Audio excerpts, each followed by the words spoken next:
The Adventures of Tom Sawyer by Mark Twain. Longman Simplified English Series. Read by Miss Lucilla Pon Didem. 19. Prize Day. The summer holiday was approaching. The teacher always grew slower than ever, for he wanted the school to do well on Friday. His stick was seldom idle now, and Mr. Dobbin's punishments were very energetic ones, too, although he carried under his felt hat a perfectly hairless and shiny head. He had only reached middle age and showed on signs of weakness.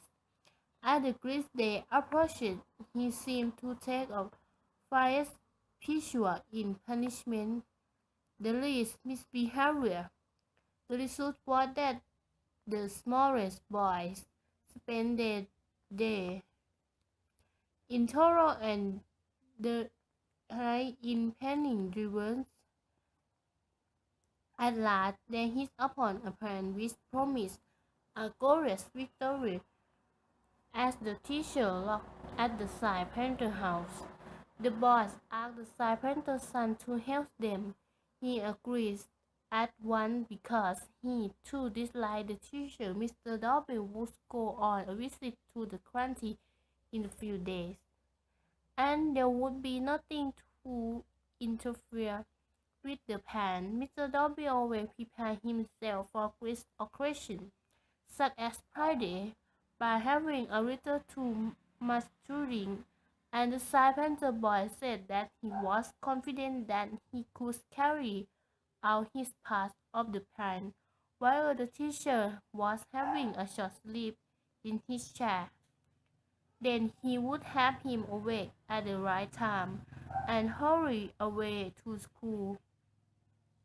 The kids' occasion arrived, and in the evening the school was pretty bright and decorated with flowers.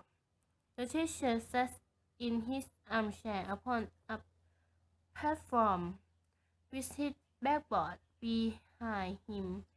He was very cheerful. In front of him were rows of chairs, occupied by the most important people of the town and by the parents of the puppy. To his left was another platform upon which were set the children who were to take part in the exercise of the evening. The rest of the schoolroom was filled, and the other puppy. The exercise began. A very little boy stood up and cheerfully decided, "You are scary except one of my eggs to speak in puppy on the stage." Accompany himself with the painfully excess and stiff motion which a machine might have made, supposing that machine to be a trifle out of order. A, lif- a little shamefaced girl murmured, "Mary has a little lamb," was loudly applauded, and sat down bustling and happy. Tom Sawyer stepped forward with when confident and rushed into the "Give me laboratory or give me that" speed with fire fury, and broke down in the middle of it. The teacher frowned and his complice, the dister. Tom started for a time, and then retired, utterly refused. There was a weak attempt at applause, but it died early. The boy stood on the burning desk, an utter masterpiece of recitation followed. Then there were reading exercise and a spelling fight. The small Latin class recited with credit. The highlight of the evening, original composition by the young lady now came. It in her turn stepped forward to the edge of the platform.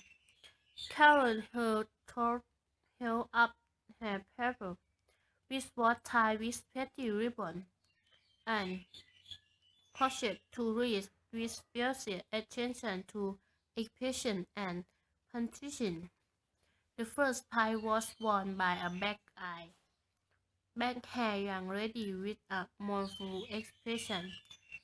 Her composition and acquisition was considered the finest offer of the evening and the mayor of the village, after delivering the prize to her, made a warm speech in which he said that it was the finest thing he had ever listened to, and that it was worthy of the country's greatest statesman.